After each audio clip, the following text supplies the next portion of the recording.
It's Nolan. Yeah. Y'all must have forgot I'm on my Roy Jones. Flow terminally ill, talking full blown. The Ghost Rider, I wrote the script to your tombstone. Kill your favorite rappers and tandems, call it a group home. I've been keeping it discreet, but this shit ain't sweet. Once I hit my motor, start to reach. Niggas shit they breach. I got songs in like 200 shows, what I gotta lead. Pull a nigga name up on the sheet and it's bon appetit. Fucking with the wrong one, I hope you got a strong gun. Every verse I'm going on them, they call me the Shogun. Pull a beat, 15 minutes, bet I get this song done. I can't trust a rap nigga that's stepping with his toes done. Fuck him out, shout the Lord done it all. I'm Barry Sanders, I'm juking niggas from the coin toss. I'ma run the ball, that's 6 points. I get the money off the ripple when my pinpoints. Pinpoint precision, envision me on my rich boy. These on the bit, trigger finger if it's itchy, I might squeeze on the flip. Bullets coming with a name, let you bleed on the tip. Put a nigga in the box, then I'm fleeing on the trip. I'm too king for me to slip. I want Parmesan, I Parmesan. I walk in the alarm is on. I'm barking like a dog, and now your bones are what I'm chomping on. Sundown, bitch, I'm back to bending like it's Ramadan. Yo, 15 minutes was broad, it's like a calling card. No mean to ramble, this shit is like a free sample. I'm here to make an example, these appetizers ain't ample enough. Fire like a candle, I'm up, right from the panel I jump. Back in this shit, entertaining y'all on my channel, I'm the main event. Learning you my voice so I could pay the rent. Nigga talking shit behind the phone that they ain't pay to get. Drop and give me 50, nigga, I get on my trainer shit. I don't do no freestyle, tell me I get paid to spit. What's going on, beautiful people? It's the kid J Nolan here. Welcome back to another episode of Inside the Industry, your number one source for music, entertainment, commentary, and breakdowns. Hope everybody is doing well today. Now, in this particular video, we're going to be getting into possible reunion between Drake, Future, Metro Boomin. I don't know. Shit is looking a little tricky out here. It's getting weird. You know what I'm saying? Now, Atlanta rapper, Atlanta Rico indictment, the whole shit. Young Thug comes out, I guess from behind the cell, comes out on Twitter, and he puts up a tweet stating that they're all brothers, right? So he tags Drake, tags Future, tags Metro Boomin. We all brothers.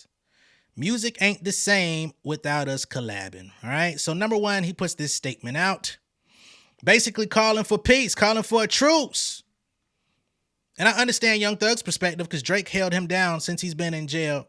They came out with that music video about a year or so ago, and he's been keeping Thug name out in the press. He's been updating his Instagram stories and whatnot throughout the trial. So he's been holding Thug down. We all brothers, music ain't the same without us collabing. So he's saying we're going to put the bullshit behind us, get back to the game, get back to the money, you know what I'm saying? And run it up, I guess, for 2025. As you can see here, Future Free Bands has reposted it on his Twitter page, right? So as he was tagged with these guys, he puts it up. And a retweet always seems like a cosign. A retweet basically feels like you agree, you concur with the message, which would be very interesting if that's how things go. Now, I do think there will probably have to be some sort of conversation behind the scenes where everybody could come to the table and hash out what their issues really were, because we really don't know what the problem is, to be honest. When it comes to Drake and Metro Boomin, it seems like they had some sort of issue, but Metro Boomin still has not come out and told us what that is, right? Of course, they traded shots in the height of the beef. Drake sent the goddamn band to Magic City, talking about Metro, shut your hoe ass up and make some drums. Niggas was playing in a marching band. Niggas put out an AI version of Metro Boomin. Shut your ass up and make some drums, nigga. Like, there was that. Metro Boomin came out and put out the motherfucking BBL Drizzy challenge. Your boy J Nolan got in that motherfucker and bodied that beat. I didn't diss Drake on that motherfucker, but I bodied the beat just on some hip-hop lyrical shit. And that motherfucker ended up going kind of crazy on TikTok. Got like 40,000 views on TikTok, man. Shit was nice. But in the midst of all that happening, Metro Boomin did say that Drake, or it wasn't Drake, it was Republic who tried to come in and tell Metro that he did not have clearance to put that, to send like that featuring Kendrick Lamar to radio. Basically, they were trying to stifle the growth of the song, saying y'all do not have permission from whatever label to send that song to radio and have it playing. Nonetheless, it was still playing on radio. So with that letter, people were basically trying to say it was a cease and desist. Drake said, I ain't send no cease and desist. That's for hoes. But again, Rick Ross says, if you ain't sent one to Metro, you definitely sent one to French Montana. Right? But we still don't know what the problem is specifically. Now, we do know that there was a record that Drake hopped on from Metro Boomin without Metro asking for it. He just was trying to get his opinion. He put a verse on that motherfucker from his previous album. And he said, hey, bro, thanks for sending the verse in, but it sounded perfect without you. Okay? So maybe we'll get back up another time. Outside of that, we don't know any other riff between them. Metro did come out and say, if I told the people what it was, it's going to make the both of us look crazy. But we still don't know what that crazy thing is, whether it would make them look crazy in terms of some funny style stuff, whether it will make them look crazy because it's so meaningless and small, or what. I don't know, and I'm not going to purport and act like I do, right? Far as I know, Drake said that him and Future never had no type of issue, no type of disagreement, no type of nothing. So he was pretty confused as to why Future was basically on the album cracking disses in his direction, because to him, it was coming out of nowhere. Now, there has been speculation that they have quite a few women in common, and perhaps there was some pillow talking going on. That was something that Future was alluding to across the album, that you've been pillow talking with these hoes. You a nigga number one fan, dog, and all this other type of stuff. To which Drake responded back and said, I could never be nobody number one fan. I think that's a little bit of a lie. I think you probably are Future's number one fan. I mean, as much work as y'all did together, I don't think there's no shame in saying that you're a huge fan of him. Right?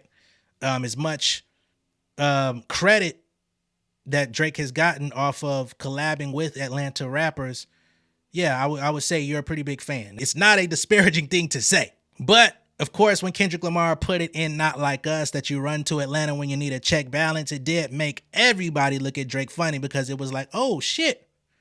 Maybe this was a conquest on Drake's behalf this whole time. Perhaps he knew, hey, if I want to solidify myself and get the love of the streets, one by one, I'm going to go Migos. I'm going to go 2 Chainz. I'm going to go Future. I'm going to go Metro. I'm going to go Young Thug, and they all just like, hey, shit, we getting these features from Drake. He ain't really charging us like that. He just coming through, popping up. Oh, shit, bet. But for him, it's like, gotcha. That's what people came to believe about Drake and his infiltration of the Atlanta scene. Now, if Drake goes back, and it's already been a thing, right? Because most of the collabs that he's dropped this year after the battle, if they're not weird Canadian motherfuckers, it's been Atlanta. It's been Thug, Savage, Lotto, Playboy Cardi.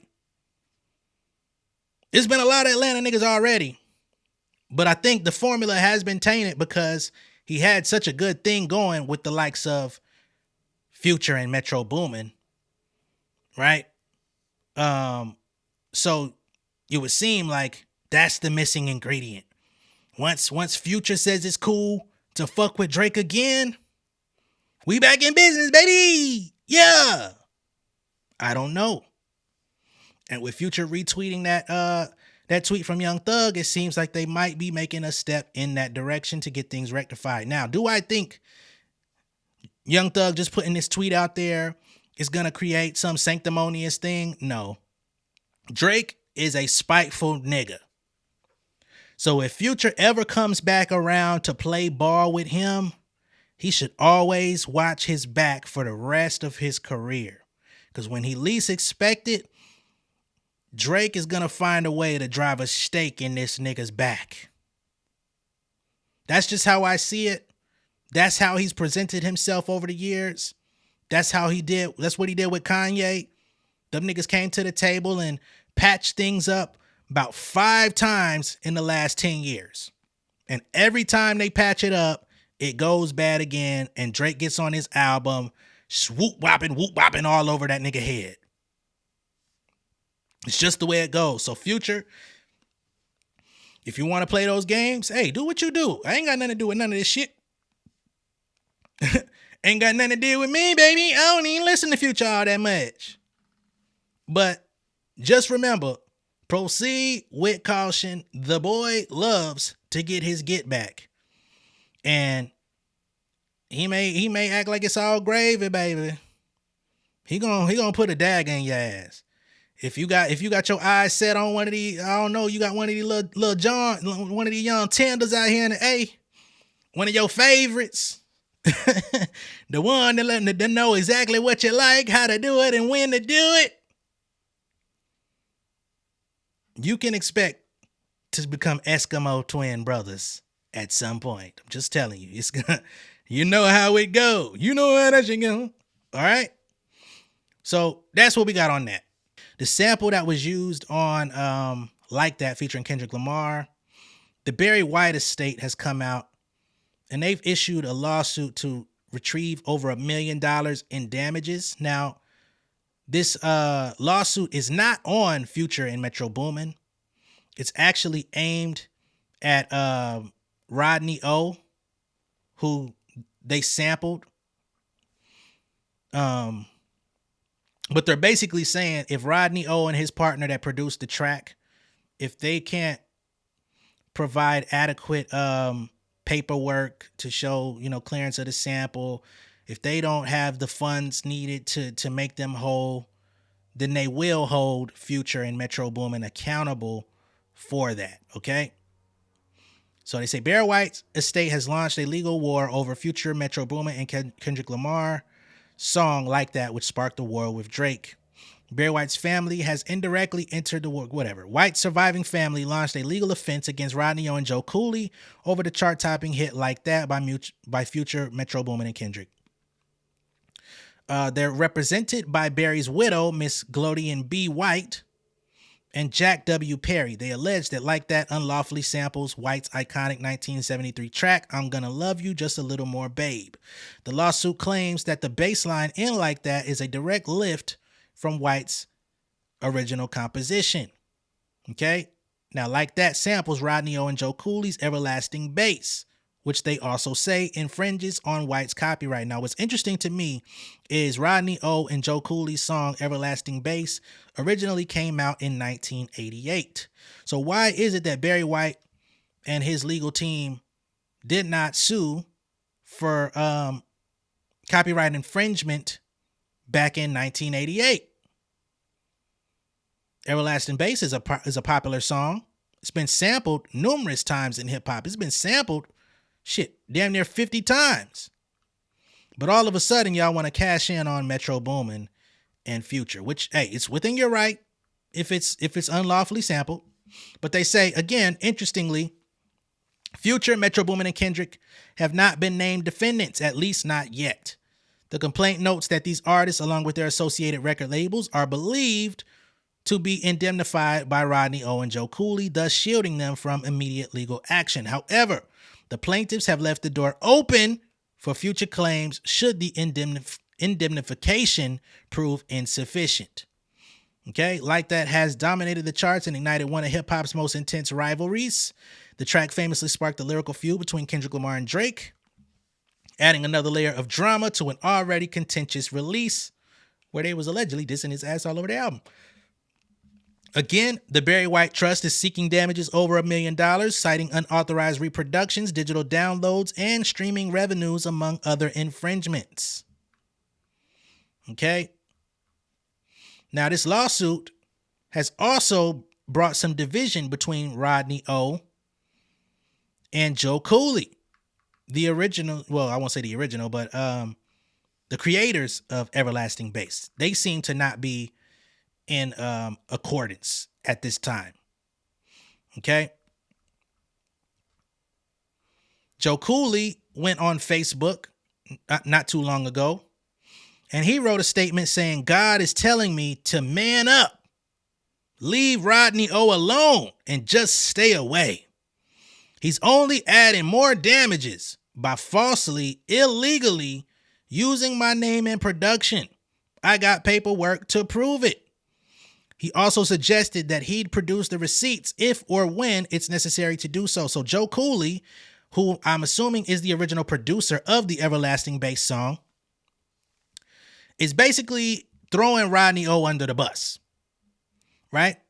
Because Rodney O, he's been doing interviews all year talking about how much this song is endearing to him and how good it feels to have a number one record in 2024 that's sampling from something that he put out in 88. But I believe Rodney O is the one that's been signing off on the sample clearances in order for people to use their record and sample it in hip hop, right?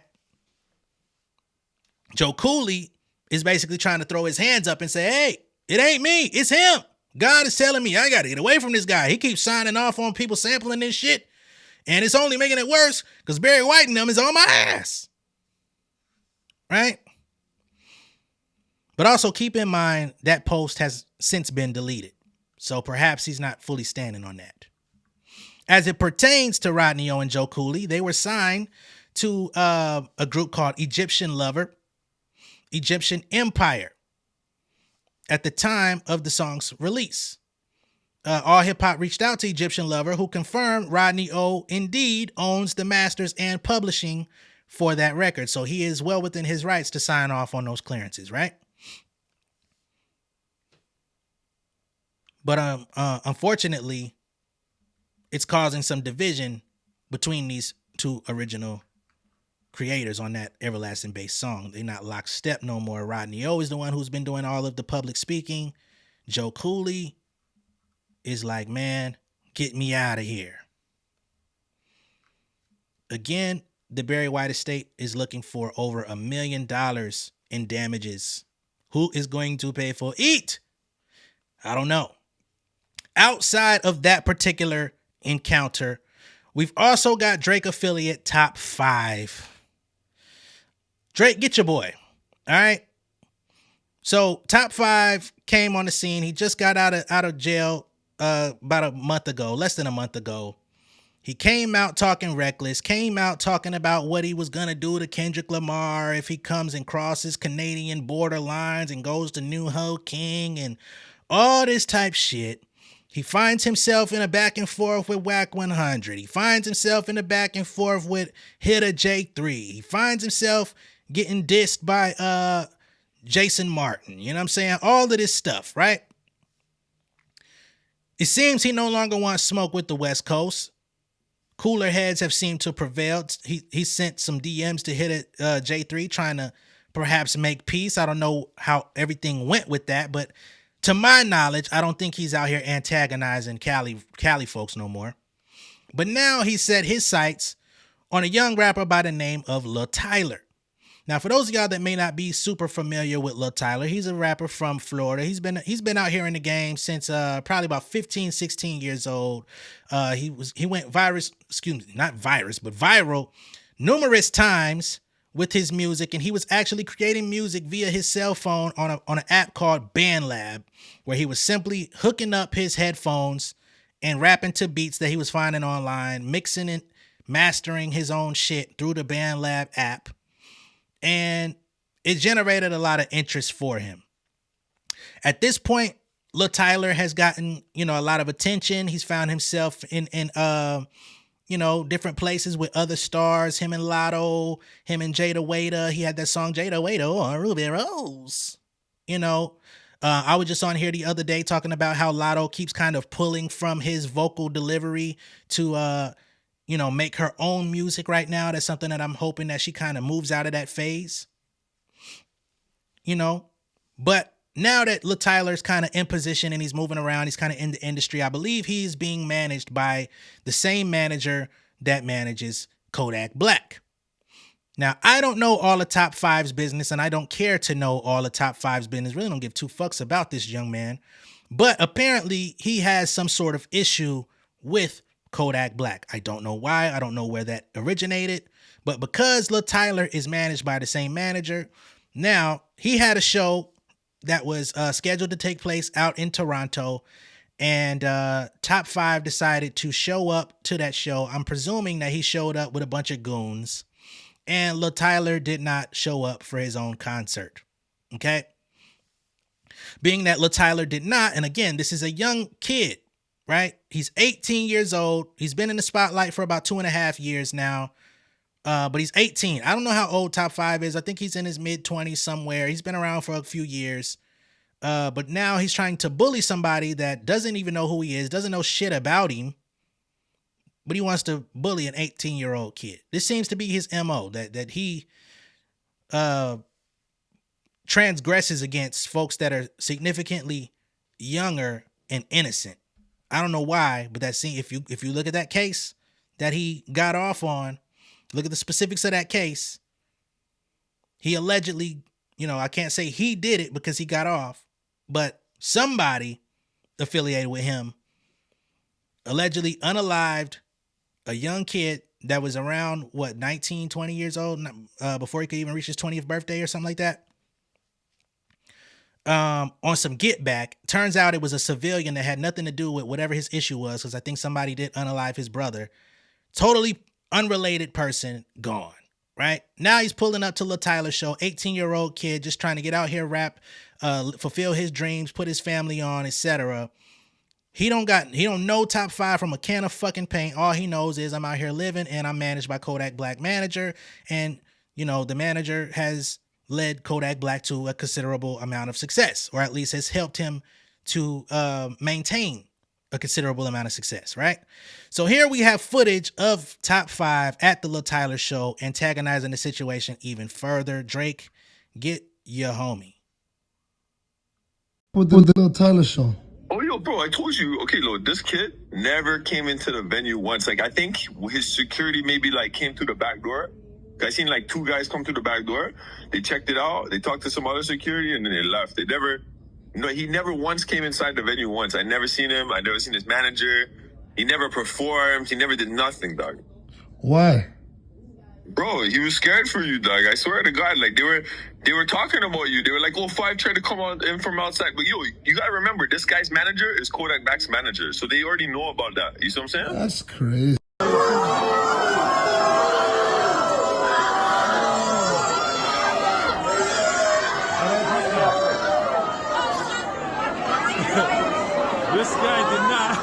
This guy never came.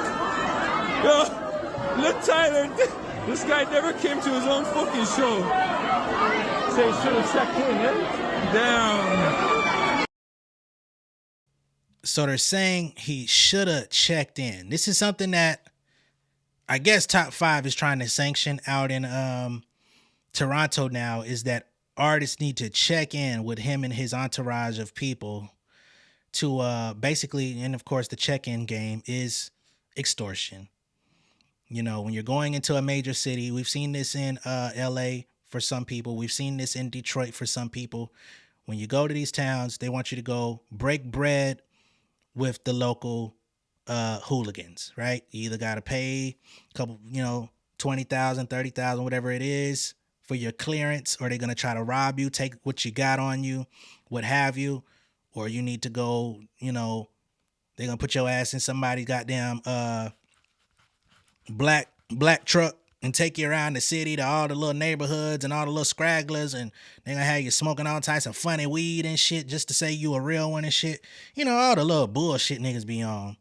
But apparently Top 5 is trying to make this a thing out in Canada, out there in Toronto, where if you don't check in with him and his people, they're going to press you. If he has an issue with somebody that they're going to try to press you. All of these different types of things. Once again, Drake, get your homie. Okay? Get him under control, right? When he came through, he said, Drake, big dog,